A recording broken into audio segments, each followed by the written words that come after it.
1984 by George Orwell. Part 2. Chapter 5. Syme had vanished.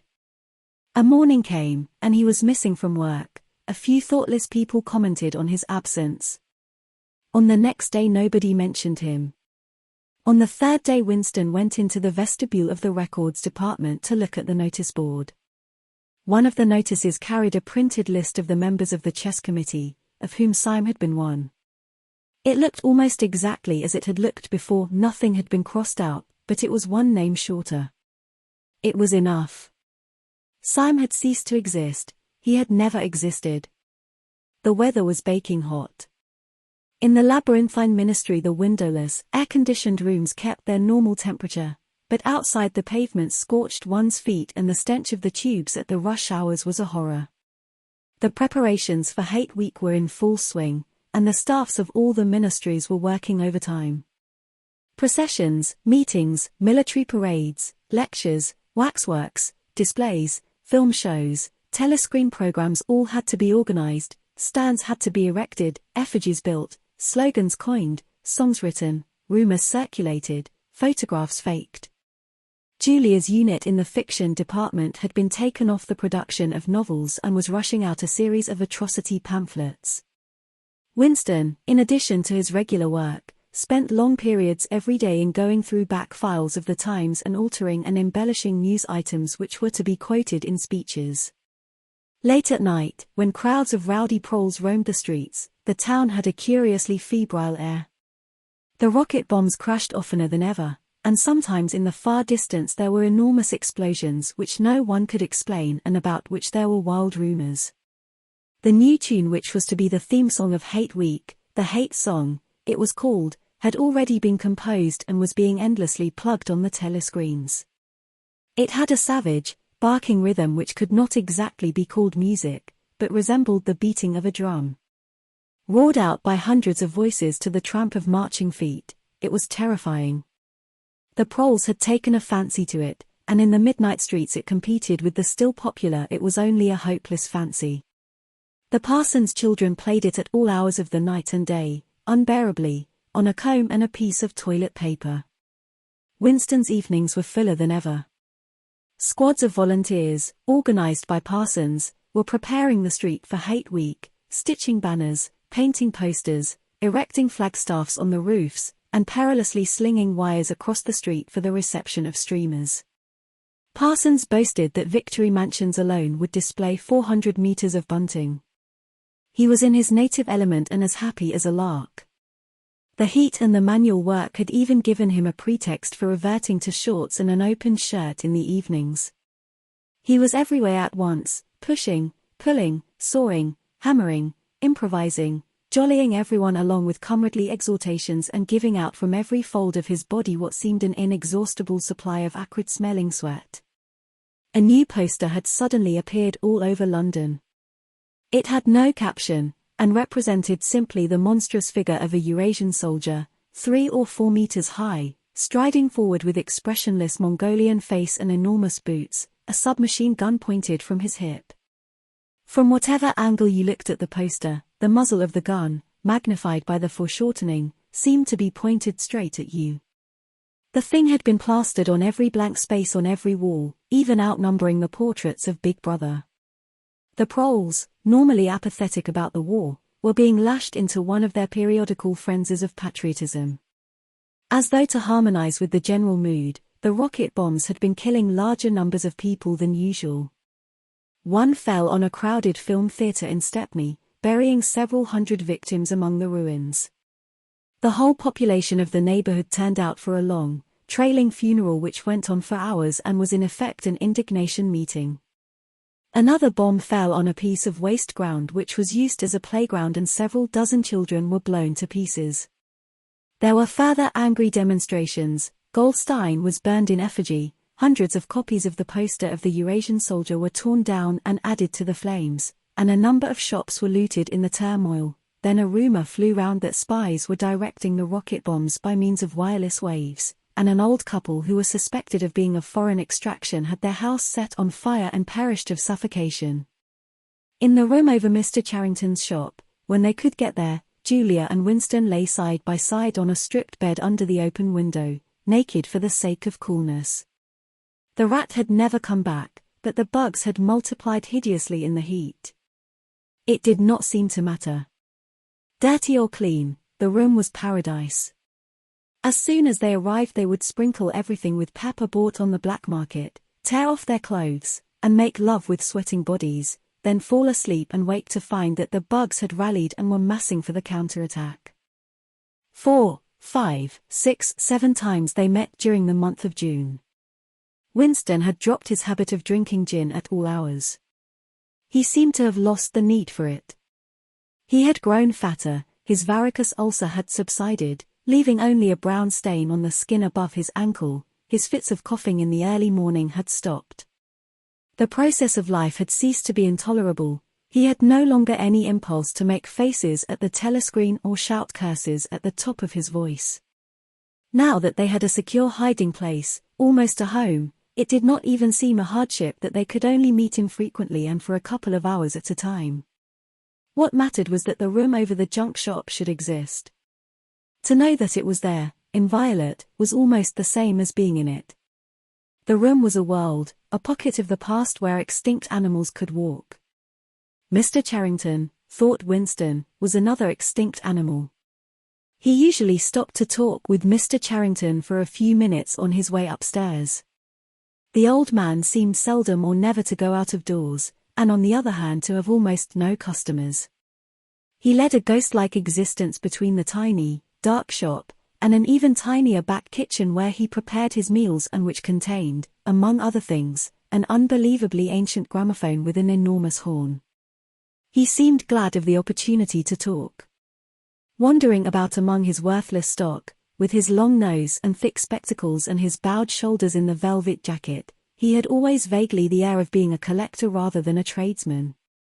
With a sort of faded enthusiasm he would finger this scrap of rubbish or that, a china bottle stopper, the painted lid of a broken snuff-box, a pinchbeck locket containing a strand of some long-dead baby's hair, never asking that Winston should buy it, merely that he should admire it.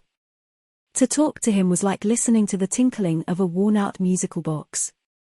He had dragged out from the corners of his memory some more fragments of forgotten rhymes.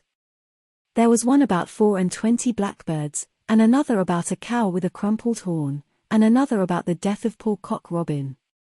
"It just occurred to me you might be interested," he would say with a deprecating little laugh whenever he produced a new fragment. But he could never recall more than a few lines of any one rhyme. Both of them knew, in a way, it was never out of their minds that what was now happening could not last long. There were times when the fact of impending death seemed as palpable as the bed they lay on, and they would cling together with a sort of despairing sensuality, like a damned soul grasping at his last morsel of pleasure when the clock is within 5 minutes of striking. But there were also times when they had the illusion not only of safety but of permanence. So long as they were actually in this room, they both felt, no harm could come to them. Getting there was difficult and dangerous, but the room itself was sanctuary.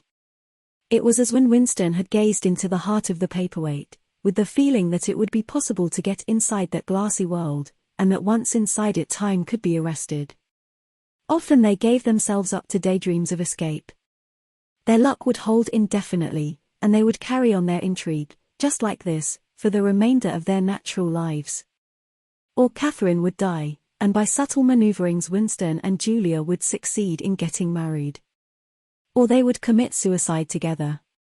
Or they would disappear, alter themselves out of recognition, learn to speak with proletarian accents, get jobs in a factory and live out their lives undetected in a back street. It was all nonsense, as they both knew. In reality there was no escape. Even the one plan that was practicable, suicide, they had no intention of carrying out. To hang on from day to day and from week to week, spinning out a present that had no future, seemed an unconquerable instinct, just as one's lungs will always draw the next breath so long as there is air available. Sometimes, too, they talked of engaging in active rebellion against the party, but with no notion of how to take the first step. Even if the fabulous brotherhood was a reality, there still remained the difficulty of finding one's way into it. He told her of the strange intimacy that existed, or seemed to exist, between himself and O'Brien, and of the impulse he sometimes felt, simply to walk into O'Brien's presence, announce that he was the enemy of the party, and demand his help. Curiously enough, this did not strike her as an impossibly rash thing to do. She was used to judging people by their faces, and it seemed natural to her that Winston should believe O'Brien to be trustworthy on the strength of a single flash of the eyes. Moreover, she took it for granted that everyone, or nearly everyone, secretly hated the party and would break the rules if he thought it safe to do so. But she refused to believe that widespread, organized opposition existed or could exist. The tales about Goldstein and his underground army, she said, were simply a lot of rubbish which the party had invented for its own purposes and which you had to pretend to believe in. Times beyond number, at party rallies and spontaneous demonstrations, she had shouted at the top of her voice for the execution of people whose names she had never heard and in whose supposed crimes she had not the faintest belief. When public trials were happening, she had taken her place in the detachments from the Youth League who surrounded the courts from morning to night, chanting at intervals "Death to the traitors." During the 2 minutes hate, she always excelled all others in shouting insults at Goldstein. Yet she had only the dimmest idea of who Goldstein was and what doctrines he was supposed to represent. She had grown up since the Revolution and was too young to remember the ideological battles of the 50s and 60s. Such a thing as an independent political movement was outside her imagination, and in any case the party was invincible. It would always exist, and it would always be the same. You could only rebel against it by secret disobedience or, at most, by isolated acts of violence such as killing somebody or blowing something up. In some ways she was far more acute than Winston, and far less susceptible to party propaganda. Once when he happened in some connection to mention the war against Eurasia, she startled him by saying casually that in her opinion the war was not happening. The rocket bombs which fell daily on London were probably fired by the government of Oceania itself, just to keep people frightened. This was an idea that had literally never occurred to him. She also stirred a sort of envy in him by telling him that during the 2 minutes hate her great difficulty was to avoid bursting out laughing. But she only questioned the teachings of the party when they in some way touched upon her own life.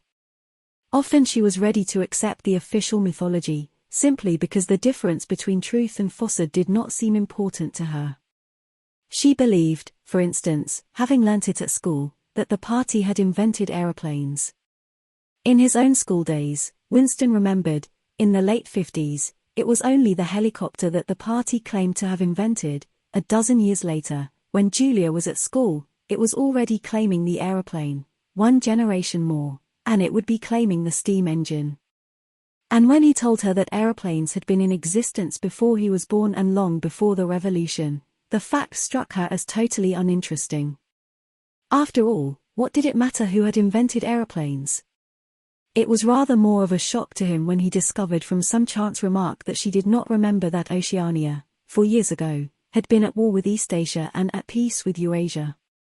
It was true that she regarded the whole war as a sham, but apparently she had not even noticed that the name of the enemy had changed. "I thought we'd always been at war with Eurasia," she said vaguely. It frightened him a little. The invention of aeroplanes dated from long before her birth, but the switchover in the war had happened only 4 years ago, well after she was grown up.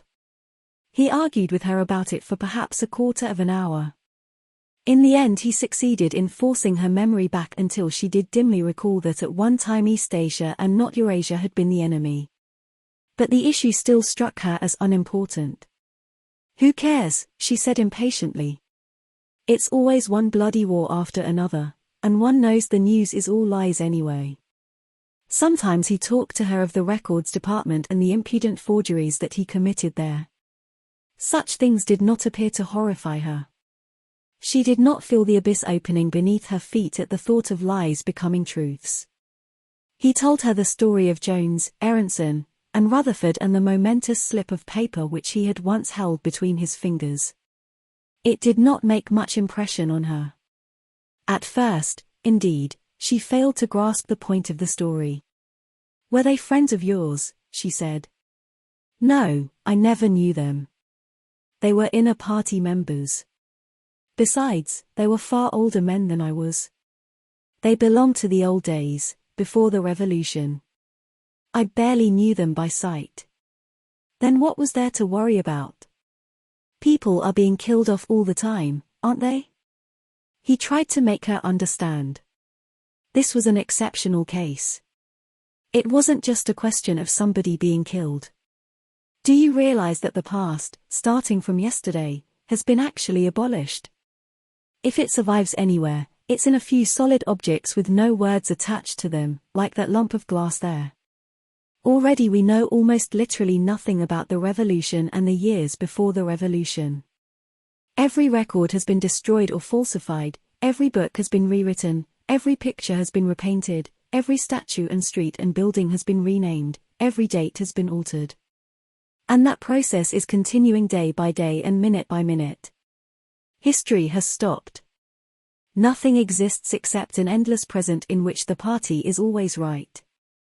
I know, of course, that the past is falsified, but it would never be possible for me to prove it, even when I did the falsification myself. After the thing is done, no evidence ever remains.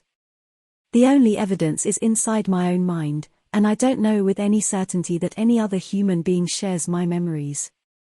Just in that one instance, in my whole life, I did possess actual concrete evidence after the event, years after it. And what good was that? It was no good, because I threw it away a few minutes later.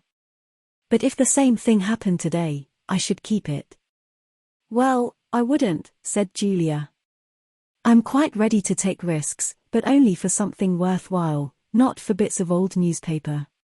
What could you have done with it even if you had kept it? Not much, perhaps.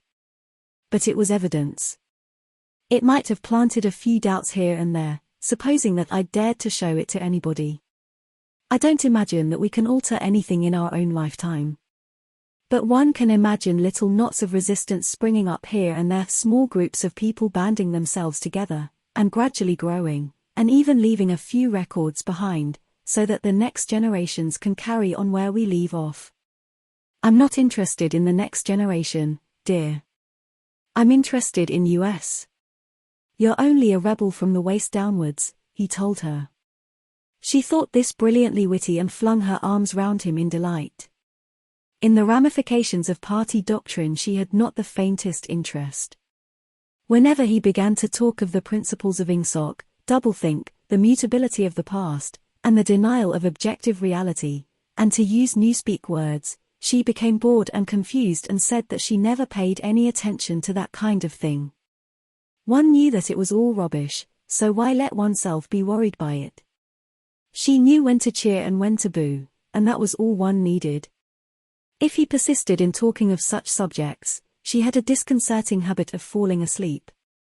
She was one of those people who can go to sleep at any hour and in any position. Talking to her, he realized how easy it was to present an appearance of orthodoxy while having no grasp whatever of what orthodoxy meant.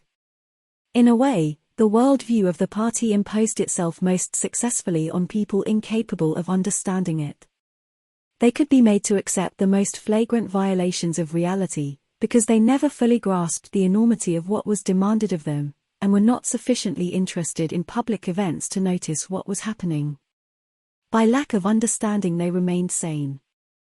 They simply swallowed everything, and what they swallowed did them no harm, because it left no residue behind, just as a grain of corn will pass undigested through the body of a bird.